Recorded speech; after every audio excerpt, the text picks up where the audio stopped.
Si Idiot Aquino hinarap si Bill Gates, nagpunta sa Amerika ng ilang beses, nagpunta sa Canada at kung saan pang lupalop ng mundo. Milyon-milyon ang ginastos ni Idiot Aquino sa nakaraang 6 na taon na idiot sa Malacanang. Walang nakuhang benepisyo ang mamamayang Filipino sa lahat ng biyahe ni Idiot Aquino. Ngayon, si Robredo naman ang babiyahe. Hoy, Robredo, ang kapal naman ng mukha mo. Hindi ka pa nga nag-swear in as Vice President, nagpunta ka na sa Japan. Sino gumastos ng trip mo sa Japan?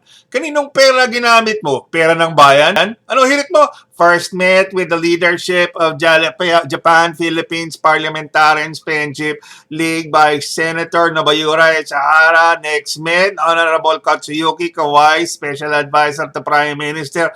Kahit sino naman, salubungin mo sa Japan kahit anong gawin mo sa Japan, kahit magpunta ka sa Japan, yung Philippine-Japan relationship, hindi maaapektuhan. Nandiyan pa rin ang relationship. Kahit mawala ka na, pero nandiyan pa rin yung Philippine-Japan relations. Kaya ka nagpunta sa Japan para pasalamatan yung pera na natanggap mo nung eleksyon. Saan galing yung pera?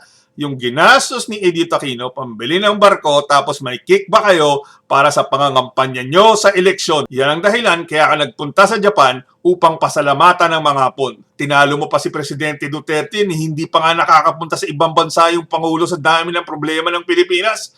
Tapos ikaw, Robredo, hindi ka pa nga official na Vice President, tapos ang lakas ng loob mo na magpunta sa Japan.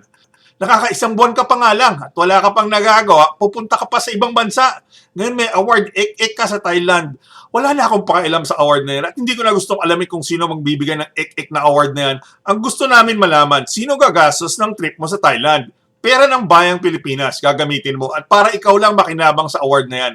Kahit isang tambak na 1,000,000 na award at hindi pera. Natutulungan ba yung trabaho mo sa Housing and Urban Development Coordinating Council? Hindi! Kapag gumastos ang bayang Pilipinas para sa Vice President, yan ang cost. Sa bawat gastos, dapat may direct at measurable or nakikita at nasusukat na benefits or benepisyo.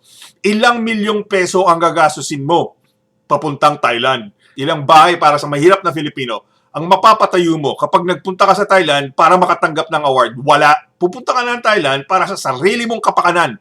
Award mo, ek-ek. Tapos, sa August 6, pupunta ka pa sa Amerika para sa 12th National Empowerment Conference of the National Federation of Filipino-American Associations at Valley Forge, Pennsylvania. Sino gagastos ng biyahe mo sa Amerika? Ilang milyon ang gagastosin mo papuntang Amerika? Ano kinalaman ng National Empowerment Conference of the National Federation of Filipino-American Associations sa HUDCC mo? Wala. Magkakabahay ba ang mga maralitang Filipino kapag nagpunta ka sa Amerika? Hindi. Ilang bahay para sa mahihirap na Filipino ang mapapatayo mo kapag nagpunta ka sa Amerika? Wala. Pupunta ka ng Amerika para sa sarili mong kapakanan. Gagawa na naman kayo ng pauso na kababuhan ninyo para pasikatin si Robredo dahil hinahanda ng kapwa mong idiots yung pagtakbo mo sa presidente sa 2022. Ang pagpunta mo sa ibang bansa, nabibigyan ka ng international recognition or makikilala ka sa ibang bansa para makilala ka sa pagdating ng 2022. Yan, ang tunay na pakay mo, Robredo. Pang sarili at para sa mga Panginoon mo na kapwa mo idiot. Kaninong pera ginagastos mo, Robredo? Dahil hinahanda ng kapwa mong idiots yung pagtakbo mo sa presidente sa 2022. Pera ng mamamayang Filipino. Milyong-milyong pera ng mamamayang Filipino. Kapal ng mukha mo, hinayupa ka, Robredo. Matindi ang kapal ng mukha mo at tigas ng panga. Pinatutunayan mo lang na idiot ka at ikaw ang sugo ni Idiot Aquino na pupunta-punta ka sa ibang bansa pero wala namang nagawa.